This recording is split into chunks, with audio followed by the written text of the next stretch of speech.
How vulnerable are you as a real estate professional to fraud? How good are you as a real estate professional at spotting potential fraud? Guys, I know this isn't the type of thing that we normally think of, but today here on Elite Real Estate Coaching and Training, I'm going to go and talk about something that's a little bit different, because we had something happen to one of our coaching clients, and the more we talked about it, the more I thought that's got to be something that all real estate professionals should at least have on their radar screen. So I hope you stick around and let's talk about fraud and what you could potentially do to protect you and your clients.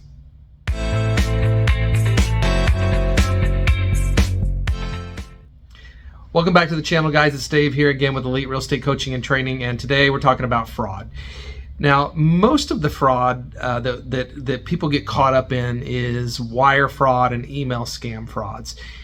Many of us are used to that. We know to teach our clients to be a lot more cautious when it comes to clicking links or receiving emails, and the frauds that are out there when it comes to wire fraud, and how we can help protect our clients with that. And I think we're pretty good at that. I think we're also relatively used to the phishing scams, the reset your password stuff when it's really not from the right place. I think we've trained ourselves to look at the send address on a lot of those emails.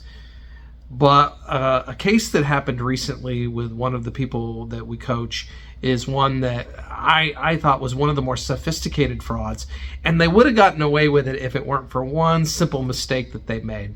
And so there were red flags that once we helped them unpack it, that you're like, oh, I could get how that would have happened. So the way it works is the scammers, the con artists, the scumbags of the world, they look for people who are either absentee owners and or people who are recently deceased. And they really love to do land because it's easier. There's not a house. There's no nosy neighbors looking around, right? But the other piece that is another layer on top of that is they're looking for people who were maybe single people who are either an absentee owner or recently deceased, because then there's not a spouse around. We don't have to worry about second signatures now. For those of us who live in marital asset states, that second signature is kind of important. And so they're real good at looking and finding through the obituaries and things like that, somebody who's recently died that was a single person who owned real estate. And the data is just so easy for them to find out there.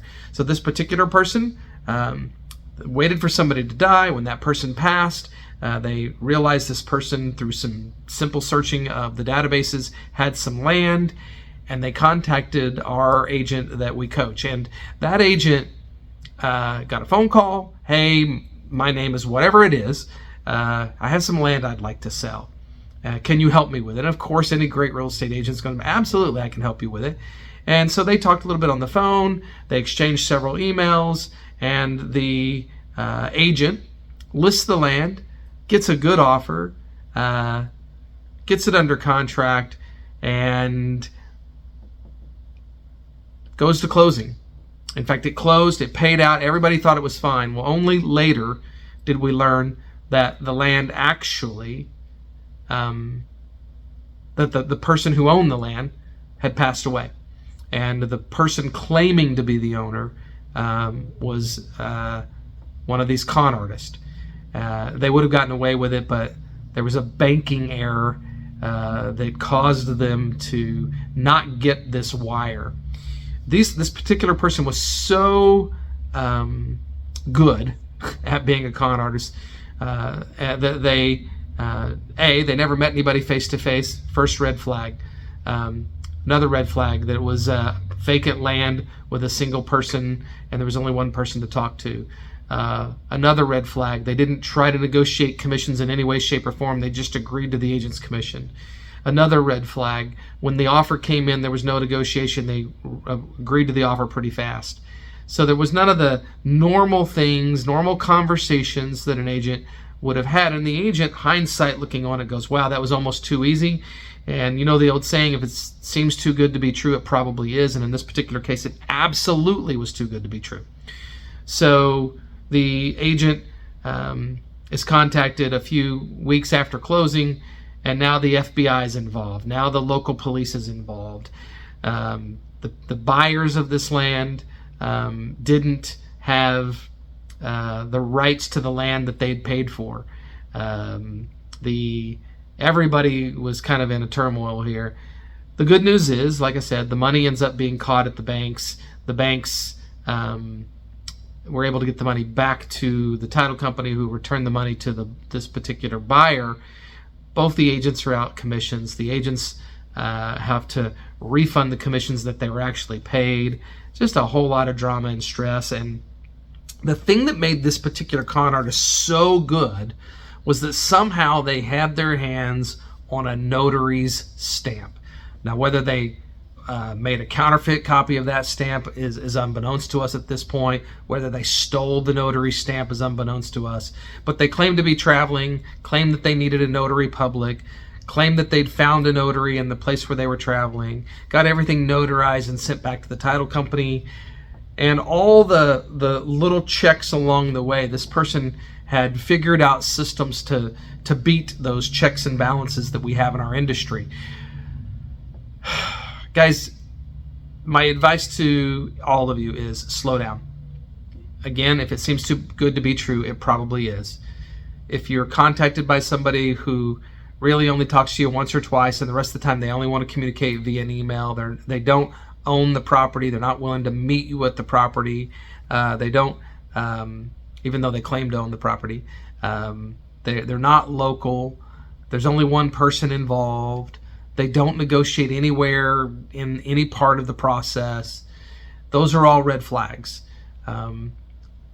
Now, there was very little way for us to know that the person had passed. Very common name. So if you did an obituary search for, let's just say, Bill Jones, then you would have had hundreds of them. And if Bill Jones, in this case, not really their name, I'm using that as a fictitious name, but let's just say that Bill Jones was that absentee owner also. Bill Jones lived in halfway across the country. The local title company who's doing an obituary search doesn't see that there's a Bill Jones that died, 5, 6, 7 states away, and it can happen fast. So slow down, be careful, look for the telltale signs, and do what you can to protect yourself and to protect your clients and to protect the other parties. This particular buyer is boy, what a mess this thing is. And the agent, the agent that we coach on this, I think they did a hindsight being 2020, there were things that maybe should have been red flags. When you added them all up, there's definitely red flags, and that's hard, and I get that. So we get excited, we have a sale, we have an opportunity to make a sale, but slowing down and really asking tough questions would have potentially helped this thing along. The title company here, local title company, I know they're working very hard trying to figure out what best practices that they can implement to stop the fraud. But from the beginning of time, there's been con artists in this world, and they're just using technology to do a better job of conning all of us. And I don't want you to get burned in that. Guys, I hope you like my videos. If you do, be sure and give me a thumbs up. If you really like our videos, subscribe to our channel. We drop videos on a pretty regular basis. And if there's anything I can do for you, don't hesitate to reach out. Leave a comment in the comments section below. And as always, our mantra here at Elite Real Estate Coaching and Training is be greater than average. I hope that you continue to be greater than average, and I'll be in touch soon.